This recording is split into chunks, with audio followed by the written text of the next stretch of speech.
Hello everyone from Stockholm, Sweden, country number 21. I am so excited to be here. This is such a beautiful city. Oh my god, it's stunning. Like, look at the water and all of it's throughout, and there's a canal, and there's so much to do. You know, I thought I could see all of Stockholm in literally just a day, but arriving here, I realized that there's so much more to the city. I am here for 5 days, and now I am glad that I am here for as long as I am, because I'll really be able to get a deep dive into Stockholm, see everything on a deep level. And there's so much, seeing the palaces, just seeing the Swedish culture, and of course the water and how much it extends all around. Gonna be doing a boat ride as well. So much to do, but yeah, Sweden, let's get into it. This is my second time in Scandinavia. I was in Norway back in 2022, and Stockholm is the biggest city of the Scandic cities, and you know, it feels much bigger than Oslo, so there is so much to do, especially if you are a fan of the arts, of the culture. Oh my god, it's definitely here. And the Nobel Prize, I'm gonna have to check out the Nobel Prize Museum. Okay, so right now I am in Gamla Stan, and this place is incredible, absolutely incredible. This area, so many different alleyways, so many different restaurants on the streets, the cobblestones, pedestrian only, with the Swedish architecture, the old feeling, and it's not like it's one strip that's 2 blocks. It extends far to the left, to the right, forward, back. This was a hidden gem. I did not expect this whatsoever in Stockholm. Literally, you keep on walking, it's just restaurants, people outside, and because it doesn't get dark until much later, people are going to be here till late at night, and this has to be a spot where you grab a meal. So Stockholm is where Lake Mälaren meets the Baltic Sea, and it's really cool. There are 14 islands, and it forms this archipelago. You can actually take commuter ferries that go to each of these islands. All it is you literally hop on. It's like a regular ferry, and you pay your fee when you get on there. They each have their own routes, and it's very easy for you to know which one you're going on because they have it all listed right in the center of the city.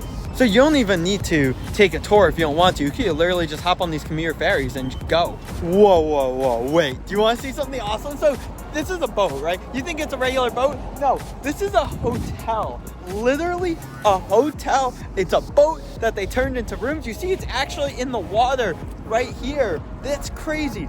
Down there, that's another hotel boat. And then one that's there, that red one, that is a boat restaurant. Like, that's crazy that they're using dock space and making hotels. Wait, that's another one there too. You literally just book a room like a regular hotel. The boat, hotel, and restaurants just keep stretching on and on. There's probably about 15 of them all lined up in a row right here. This one even turns into a nightclub on the weekends, open until 5 a.m. What, a nightclub on water? Like, how cool is it that you can literally just go to a restaurant on this? It's actually in the water, and you also look at the boat and you get this incredible view. And now I'm on literally this platform that's in the middle of the water. You can see how, like, it's actually in the water right here. And just sitting on here and relaxing and seeing this view, like, I'm just gonna go and now, like, lie down and seeing all the scenery that you're seeing right now. It's stunning. The water's pretty rough today, so you feel it rocking back and forth. The water here is crazy because it produces these stunning views, but it also goes, like, it cuts in intricate ways, forming these islands, and it's almost like it creates this little archipelago. You have these boat tours that will take you throughout all the waterways for so many different preferences. I'm going to be taking one that's 2.5 hours long that takes us throughout, that also gives us a little history lesson. Literally everywhere I go, you are getting views like this. I just love the water, and you have all the buildings in the background, the old buildings. And what's so cool, it's not like it's a one river. Like most European cities have like a main river that goes right through it. But this is not a river. I don't even know what this is. But it stretches far and it's wide and it's so cool. With the water, it makes the city not that walkable, because like right there, if I were to walk in a straight line, like right where I'm pointing, it would be like a 10-12 minute walk. But because I have to walk that way and then come across and then come back and then that way, it turns into like a 45-minute walk. So yeah, walkability not that great, but they also have these ferries that run as well.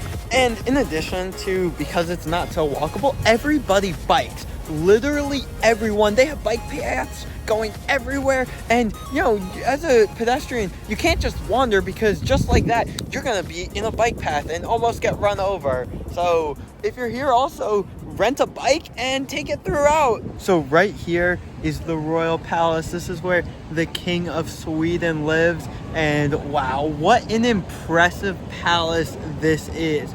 You see its grandeur, you have guards in front of it, and you have fountains. I love the tree line, but also the crazy thing is, it's right in the middle of the city. This is so cool. I love how it's incorporated into this, and yeah, you just walk and it's right here. You have some statues around it too. So this structure right here is actually an elevator with open glass that takes you high up, and you get an incredible view of Stockholm while riding it. So it connects the part of Slussen with Sodermalm, and Slussen is the part, you can actually see it, there it is going right up right now. So Slussen is a little bit lowered ground. To get to Sodermalm, you'll have to walk up a big steep hill, but instead, to make it much more easy, much more efficient, they built this elevator. The original structure was actually built in 1881. I didn't even know they had elevators way back when. It closed down in 2010, but they actually recently just reopened it again, October 2023. So this, yeah, what incredible sights. And now I'm at the top, and look at this view on both sides. I love viewing platforms like this. Oh my god, look what I just found in Sodermalm. So go up these stairs that are alongside the road that's closest to the water, and then you will come up to this path. It's a gravel path, and it's going down that way, and it's going down that way, and it's an incredible walk because it's right alongside the water, and you are elevated, and just being able to see all this but from a height, seeing on top of the buildings, and it just presents a viewpoint that is so different than walking on the ground. I love myself these incredible views, and right now taking this walk as the sun is setting, so you see some of the orange of the sunset in the background, and it's just creating an atmosphere that is so different. Even though it is now 10:30 at night, you still have dozens and dozens of people that are just sitting and relaxing, enjoying the scenery. It's so pleasant. And it's not just that one lookout point. Because it's a path, it extends for a nice like 6-7 minute walk going down. Every time I go to a city, I try to find a scenic lookout point, and this is the one you need to go to. So this lookout point is called Monteliusvagen. Oh my god, and now I am just walking down the streets, and I was told that this area is the quote-unquote hipster area, and I definitely see it. You see Stark fashion, you see the restaurants and bars going crazy at 11 p.m. It's 11 p.m. right now, and all the energy is happening. It's a Wednesday night, so I can imagine what it's like on Thursday, Friday, Saturday. See the activity that's going on right there, and we see another one there, and yeah, like I said, this much going on this late at night. So come here and take a walk down these streets, and it's not just like this at night, it's like this during the day as well. People active, and such a vibrant scene. It's in the Slussen area. I assume that this is where a lot of the nightlife in the city takes place.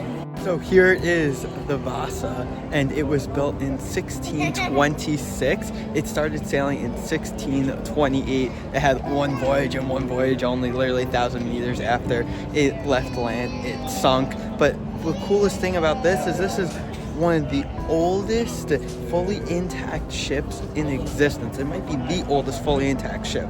It sunk, and because of the frigid temperatures of the Baltic Sea, especially right in the Stockholm area, it remained fully intact, did not have any degrading, and for literally hundreds of years, nobody expected anything of it. People died when this ship sunk, and after they died, there was during that time, there was no snorkeling, trying to recover the bodies, anything like that. So they just let it go, and a few hundred years later, they discovered it again, rediscovery, and it's fully intact. It's crazy how you can actually see a ship from the 1600s. Like, this is the same exact type of style of ship that people were using across the Atlantic, in the days of Columbus and the age of exploration. So fully wood.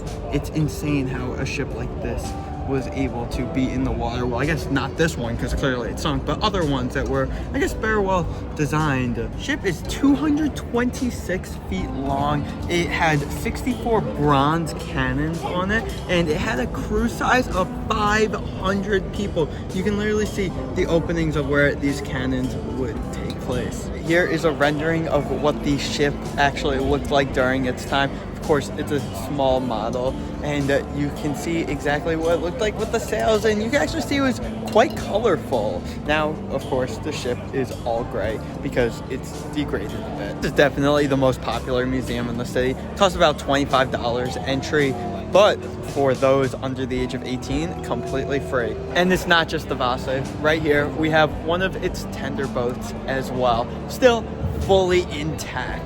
And also 2 anchors as well that are fully intact. So right now I am at Sodermalm's Saluhall, and I am excited to check this out. I don't really know what's inside of it, but I hear that it is almost like a gourmet market. So I'm excited to check it out. Let's go. Okay, I am in it now, and this is crazy. This is awesome. It really is a gourmet market because you have not just fruits and vegetables, you have all the different meats, all the different delis, and it's like there are 20 different stands, 20 different sellers in here, and you also have restaurants in here as well. They're not like full restaurants, they're just little tables set up for table service right next to the stand, but the meats look amazing, and it's all so gourmet. And the hall itself, this is beautiful. I love the design, I love the setup, and the way it is, it's so easy to walk and navigate through. Definitely take a chance to come here and walk around, and just, even if you don't buy anything, just to be able to experience this. It's also the cheeses, the pierogies, the meats, all of that. The cheeses are really everywhere. There's even fish too. This is located in Sodermalm, and it is about a 10-minute walk from Gamla Stan. It's literally right in the middle of the center of the city. Also a 10-minute walk from the central train station. Also, everything that they're selling here looks so fresh. Like the meat, freshly cut, the seafood, it's like they literally came off the boat this morning. It looks so good. The food looks so good. I had no idea this existed, like literally none whatsoever. I just did a quick Google search and looked for Market Stockholm, and this came up as the #1 market, and I understand why. So I decided to actually hop on a ferry, so I am on it right now, taking it from Grona, Lund, the amusement park that's right by there. I'm gonna go all the way to Slussen, which is down there, and this is awesome that they have this form of transportation just going in and out the archipelago. Makes it so easy, especially because walking and driving is really impractical here. It ended up costing me what? It was like $2.50 for the ride, and they have seating on the inside. You're able to stand outside as well, and it's fun to do. And if you don't want to pay money for a boat tour, literally just hop on one of these, because it's like getting your own little tour. What would have been an hour walk for me turns into, it's like 8 minutes of a boat ride. And if you can, be on the outside and stand in front, because it's really cool to get this view. It's stunning, and it feels so old. You know, because Sweden was neutral during World War II, Stockholm is one of the few cities in Europe that is completely preserved, for the most part, of course, but things remain. The city did not get bombed, So you have the ancient structures that are still up, and Stockholm culture, I love how colorful the buildings are and how it really brings in the true Scandic architecture. So right now I'm at the Swedish Armed Forces Museum, and you have some of the military who's actually giving a marching band performance, which is really cool. The museum is huge, and if you are a fan of military and military history, you need to come and check this out, because Sweden has a very interesting history when it comes to that, especially being neutral for a large part, but having just recently joined NATO. So it goes throughout that, the rationales behind it, and stunning military structures. Like, look at that. I think it's like a cannon or something right there. And look at this, literally right in front of a tank. They have so much more of the military armory inside. So right now I'm in one of the residential areas, and let me say, these parts are just as awesome as the city center. It's literally the same exact type of architecture, the same city vibe, just without the large crowds. It's so peaceful. Right now, I am literally right on one of these platforms again. They have these platforms throughout that are in the water, just floating, and I'm just relaxing by a river. And people are kayaking, and there are some areas that you can swim in as well, such as the location that I already showed you. And here you still have like this bright orange color building, the bright colors. It's so awesome how these rivers stretch into the residential areas of the city. It's not like they're centered around the touristy areas.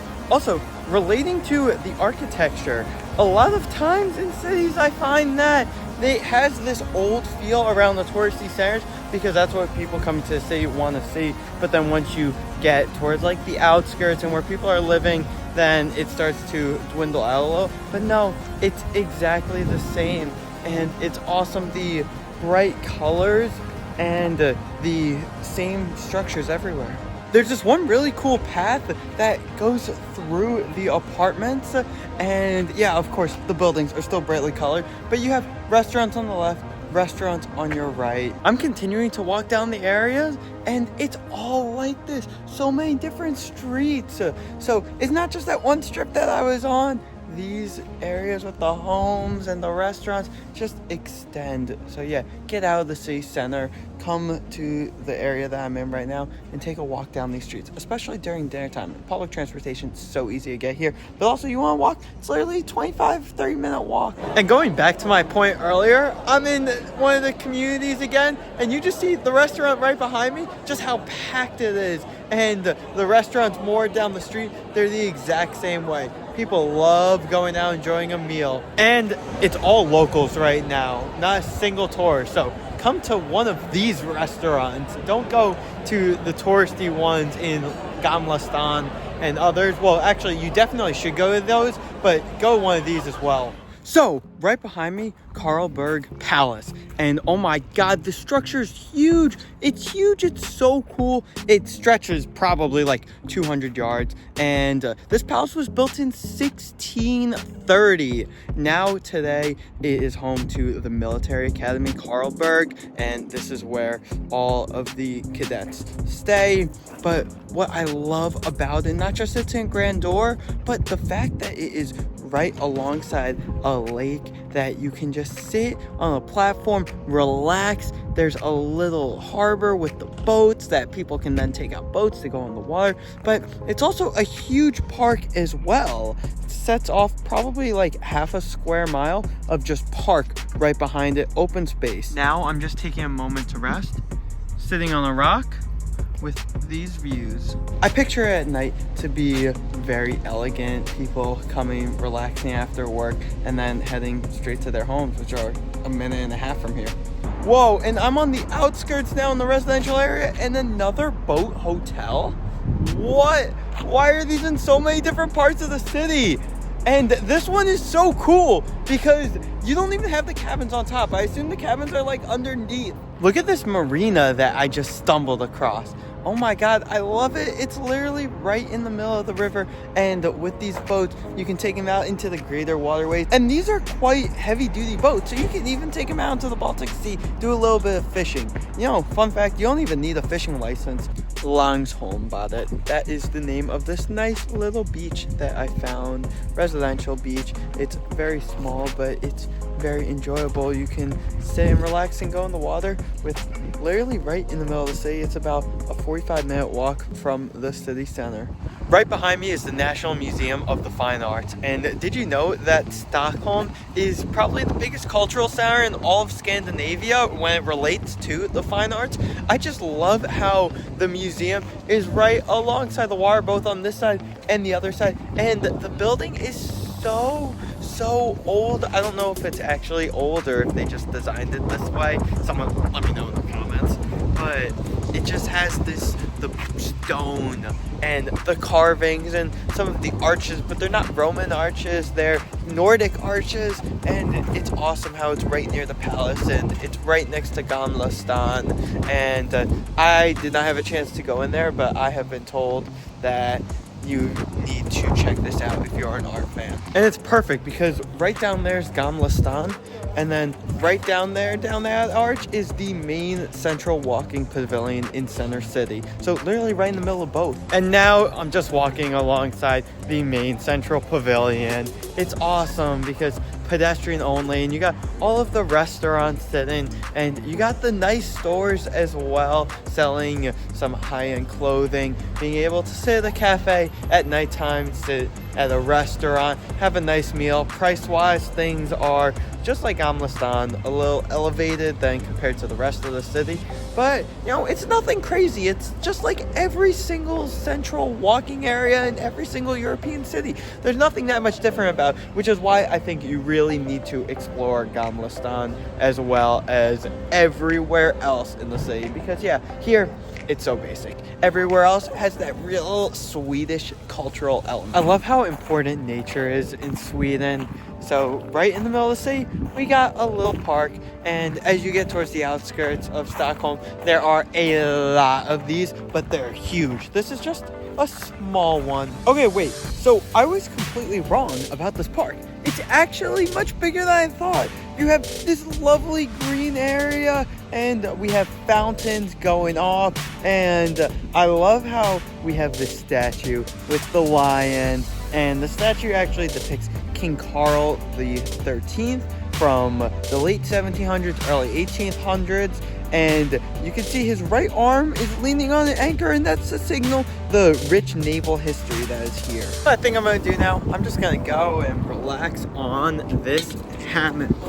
What a great spot to be. Literally every building, no matter where I am, has this unique architecture. This is the Katarina church, and wow, yep, still the normal Scandic architecture. Right now I am in Amusement Park, and this is really cool because they have all the museums right next to each other. So people literally go to 3-4 in a single day, all because they're within a 2-minute walk from each other. You have the Vasa Museum, which is the biggest one here, but they also have the Viking museums where Grona, Lund is the amusement park. They have the drinking museum, actually. Yeah, that's a museum here. They have the ABBA museum and so forth, all right around each other. Now we are heading to maybe the coolest amusement park in all of Europe, Grona Lund. And it is right on the water, literally right on the Stockholm waterfront. Imagine going on a roller coaster and you just see the water beneath you. You see the old city, you see everything. It's gonna be so cool. So the park has over 30 rides. It costs you $40 US to have an entire day pass, unlimited rides. Wait times, I'm hoping that it's not too long. The park opens at 11 a.m. You could actually buy a pass for $10 more to get 1 hour early access. The ride that really caught my eye was the swing ride that takes you 250 feet into the air, starts swinging you around. They also have a drop that takes you 250 feet into the air, plus many more. Got off one of the roller coasters, and look at this, how we're right on the water. It's so cool being at the very top, and you're literally just overlooking all of Stockholm. So my 5 days in Stockholm have finally come to an end, and no better way ending it than this windy view of the waterfront. I gotta say, I had such a great time here, and the city has so much more to offer than I initially thought. I expected it to be very similar to Oslo, very much like a copy and paste of all the Scandinavian cities, but no, it is much bigger than I thought. It has so much more culture, the arts, the music, just everything relating to that, so much more than I ever would have thought. I didn't realize how much the waterfront impacts the city and how the boats, like, see, here's a tour boat right here, and then we have clearly a hotel boat there, and then there are ferries, like how all of these boats it connects the city so much more. The ferry system is incredible, and everywhere in the city I felt was very similar. Felt like everywhere I walked was pretty much the same, which honestly I think that adds so much to the Swedish culture, and it just shows how everywhere in the city was so well off, so well to do. I had such a fun time. My archipelago boat cruise, being able to take it, 2-hour boat ride done by the company Stroma, and being able to see the entire Waterways, being able to go out to the Baltic Sea, and even the hop-on hop-off bus I enjoyed. Meals, they were solid. I really enjoyed this Portuguese cuisine, Bodica, and overall I think that if you love the arts, if you love the culture of Scandic nations, then this is somewhere that you have to go. Come to Stockholm. You won't regret it, and you'll be getting views like this everywhere in the city.